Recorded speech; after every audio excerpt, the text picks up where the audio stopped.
est-ce qu'aujourd'hui ce texte, l'actuel, est bon? Dans le fonctionnement général, il a permis au Congo de pouvoir sortir de la guerre, d'avoir un État organisé, d'organiser des élections, d'avoir une alternance politique, puisque sans ce texte ici, je ne pense pas que le président Tshisekedi serait président sans ce texte. C'est ce texte qui a permis justement de pouvoir arriver à ce que Tshisekedi soit président et que Kabila ne fasse pas plus de 2 mandats. La réponse à votre question, c'est celle-là. Sous question, oui, elle n'est pas parfaite. Oui, il y a des choses qui ne vont pas. Et ces choses qui ne vont pas, la liste est assez longue, sur laquelle on peut demander, on peut faire la révision. Donc la révision pour vous est nécessaire, mais attention, la question c'est, question d'auditeur posée sur Top Congo FM, Oui. Pour que cette révision se fasse en toute quiétude, est-ce que le président Tshisekedi devrait écarter la menace que les autres brandissent de sa famille politique de le voir rester au-delà de son 2e mandat? C'est très bonne question.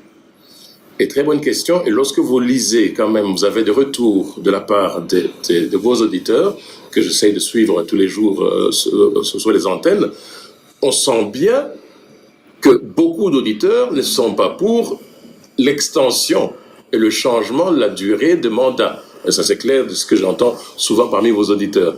Et donc, si ça est déjà une menace, il est très simple, je pense véritablement très très simple. Le président de la République lui a dit « Oui, je vais réviser la Constitution. » Quel point je vais réviser? Oui, je vais réviser la question de l'impunité. L'impunité des autorités, des responsables, une fois qu'ils ont terminé, ils peuvent être poursuivis. Oui, je peux modifier la question liée à l'antagonisme qu'il y a entre Premier ministre et président. Ce n'est pas très clair. On va essayer de changer, mais nous restons toujours dans le cadre de la révision. Oui, je peux mettre le fait d'avoir une autre nationalité et même mettre d'autres dispositions, etc. Oui, je peux essayer de clarifier par rapport à toute une série de questions liées aux provinces, clarifier et pas modifier, je veux dire les compétences, clarifier des relations avec les provinces, etc. Il peut le faire et sans aucun problème, et vous allez voir que le débat qui est maintenant sur la table et d'actualité va s'essouffler. Parce que tout simplement, l'article 220 ne sera pas touché.